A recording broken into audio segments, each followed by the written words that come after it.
crafters and friends, welcome back. My name is Deepa Robbins, and today I have a video tutorial on behalf of Scrappy Tales. So today I have an interesting card for you. I'm using the products from the recent Flower Shop release, and I'm going to be showing you how to create this beautifully designed alcohol ink background front along with this pop-up picket fence for the inside of the card. Not to mention, if you're somebody who doesn't like to do a lot of die cutting from different types of cardstock, well, I'm going to show you how to streamline the die cutting and piecing together process here so that it makes it a bit easier for you and you still get a wide array of colors for your beautiful flowers that come from this Flower Shop release.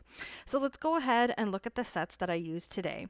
The first one that I went ahead and used was the Scrappy Tales Garden Shop Flowers dies. So this is the set that has the picket fence, which is important for the inside of the card to create that pop-up element.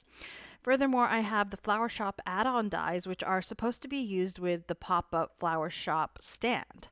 So before I go ahead and make all those beautiful flowers, I'm going to create my background using some alcohol inks and some Yupo paper. I'm going to be using Celestial, Intrigue, which are alcohol pearls, along with Shell Pink, Pink Sherbet, and then I'm also going to use some Monsoon alcohol ink, which are not the pearl version.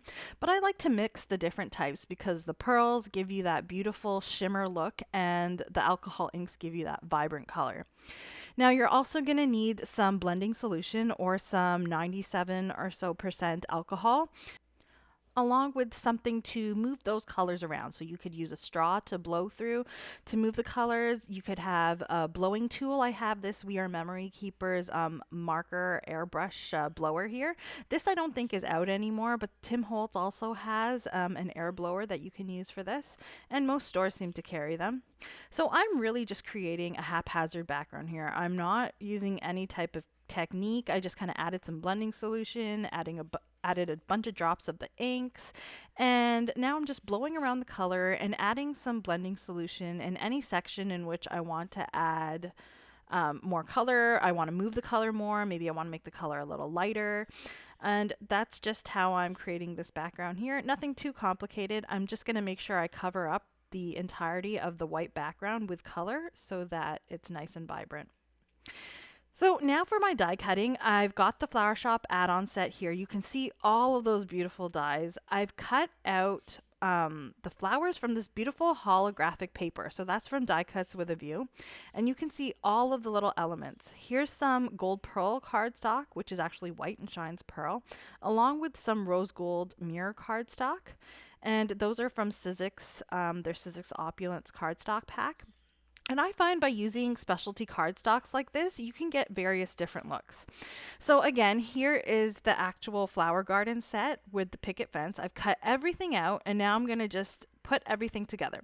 So for the picket fence, I've cut out 2 of them from that white cardstock and then another 2 from that rose gold cardstock. And the reason why I do this is I like to add that little mirror cardstock in the background to create a bit of shimmer. I find that that little bit of shimmer basically helps the white cardstock on top kind of stand out a little bit, and it adds a little bit of elegance to your die cut pieces. So basically all of the structural elements, so like the stool, the chairs, the teapot, sorry, not the teapot, the watering can and things like that, I've cut all those all out of these 2 pieces of cardstock and I'm just layering them together to create that beautiful metallic shadow look here. Next, I've cut out all of the greenery out of some green cardstock. I've got some dark and some light green. And then, as I mentioned, I cut out the flower portions from that holographic cardstock. Any holographic cardstock will do, and this is my trick. Because you're cutting it out of the holographic cardstock, I don't kind of have to gather some pink and some purple and some different colors and cut some die cuts here and some dies there, and it takes a little bit longer to do all of that. By just shoving them all on one piece of holographic cardstock and cutting them out here, and then all I'm doing is cutting off the flower top portions and adding it to the green bottom portions to create the actual flower and leaf. Now, once again, as I said, it's holographic. The holographic part is going to take care of the colors. So when you hold your card in different ways at different angles, it'll shine blue, it'll shine pink, it'll shine all of the pretty colors of the rainbow. So you really don't have to worry about picking different color cardstocks. So that's just my little trick for making the die cutting and paper piecing bit go by a little bit faster for you with a little less thinking involved. Now I'm adding a bunch of anti-static powder to the alcohol ink background because I didn't let it dry overnight and there could be some sticky bits. So I really don't want to ruin my embossing here. I've got a sentiment from the Garden Flower stamp set, and then I'm heat embossing it using some Versamark ink along with some Ranger Princess Gold embossing powder. Now, it's important to note that while you are heating this, because it's on Yupo paper, it is a plasticky type of paper. So if you keep your heat gun on that a bit too long, you'll see I'm kind of adding the heat and moving it away, adding the heat, moving it away. If you keep it on there too long, you're going to melt your paper. So you got to be really careful with that. So now that that's done, I've kind of arranged all of my little pots and little planters on the front here. And I'm just adding all of the flowery and the greenery pieces to the pots, and then I'll add them to the front of the panel with some foam squares. Now the foam squares are just going to create a little bit of dimension and kind of prop it up and make it stand out a little more on that vibrant background. So I'll just go ahead and add all of those pieces with all of those little flowers. And I do want to just quickly say sorry because I know you can probably hear a little bit of birds singing and chirping in the background. We have a couple birds. Their names are Mango and Chick, and they're just kind of chirping in the background here. They normally take a nap at this time, but I guess it's sunny today, so they're very, very happy, as am I. So as spring comes around, I love making these beautiful spring cards. And one of the bits of inspiration I saw lately was a picket fence that pops up in the center of the card, and that was all the inspiration I needed to put this card together. Now, once I'm done putting all these little bushes together, I'm adding some of those tiny little flowers to just add a bit more contrast. So to put these picket fences together, I have to attach them in the center, so it's one long fence. So I'm adding some really strong double-sided adhesive to one edge, and I'm attaching it to the other to create that longer fence. Now I'm going to position it in the middle of my card. So I folded it in half, and I'm making sure that the fence doesn't stick out. So once I figured out kind of where I want it to go, I'm adding some more of that strong double adhesive to either side of the fence. And I'm positioning it, as I said, I'm making sure that fence doesn't stick outside of the card when it's bent, like so. And now I'm going to have to bend it again where I attached it there in the center where the fold is. And then again, I'm going to have to bend it on the other side. So I kind of measured in about 4 pickets along the fence, and that's where I folded it and positioned it inside the card. I'm really not one for measuring. I'm sorry if you're looking for measurements here. I really just eyeballed it, and you don't really need to measure. As long as that fence doesn't stick out from the outside of the card, you're pretty much good. And once you add all of the little bits of greenery and flowers, no one's going to even notice if it's like off a little bit on the left or the right. It's just going to look really cool. So, as I said, I hate measuring, so I didn't really measure it. I just kind of eyeballed it. And as you can see, I folded it down and then attached the other side so that you know that when you close the card, it's going to fold flat. Now that I've done all of that, I'm going to go ahead and jazz it up. This is my favorite part. I love adding all the little die cuts and making it nice and pretty. So I'm adding those grass pieces to the bottom of the fence along with the inside, or sorry, behind the fence where the fold of the card is, so it masks any type of whiteness so that it looks like it's a complete garden.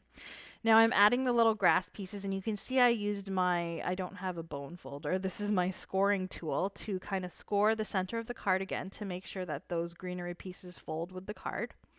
Now I'm adding some more greenery pieces around these little pots. I've added the little watering can. And now I'm going to take some of those other flowers that I pieced together with the beautiful holographic paper for the flowers, and I'll attach them behind that picket fence, so like they're kind of growing out from behind the fence along with a bush. And I'm just adding all of that beautiful goodness that comes with this add-on set. I have to say that I've mentioned it before, these dies from Scrappy Tales, they really give you your bang for your buck. You're going to have tons of little die cuts that you can use for one project, bits on little pieces of other projects. You really get a lot. So now for my sentiment, I'm using another sentiment that kind of goes with the front, and it's from the same flower shop stamp set. And as you can see, I'm positioning my card a little weirdly just so I can get this on there. I've stamped this with some VersaFine Claire Nocturne ink, which I find is great to get a good stamp the first time around so that I don't have to double stamp and potentially ruin my card. And once that's good and done, I can go ahead and add the front panel to my card. So I don't have a border here. This is exactly an A2 size card, so 4 1/4 by 5 1/2. So that's going to fit on there nicely. And then all I have to do is add some bling, which is my favorite part. I've got these AB Crystal gems here. These are nail art gems. I always mention it in all of my videos. I got these from Amazon. They are a great price point. They're really not that expensive. And you get, what do you get? You get 6 different sizes. So on one side of that container, I've got AB gems, so they shine the colors of the rainbow. And on the other side, they're just clear white crystal gems. So you're looking at 12 different sizes of different types of gems in one little pack. And it also comes with a jewel picker and a bunch of other stuff. I'm going to go ahead and link that in my blog, which is linked in the description below, along with all of the other products that I used for this card and the beautiful Scrappy Tails products. You can go ahead and take a look there. And if you're looking to buy something, go ahead and click on those links. I would really appreciate the support, especially if you've been inspired by me. So here's the final card. All I did was add some more bling on the inside of the card to the center of the flowers and stuff like that. You can see once you open it, you've got that little picket fence that pops right out, and it just looks like a beautiful spring garden with those beautiful holographic flowers shining all different colors, which was my little shortcut for making colored flowers. So I hope that you were inspired today. Don't forget to give me a thumbs up and subscribe to my channel if you'd like to see some more inspiration. I'll definitely have a lot more coming for you.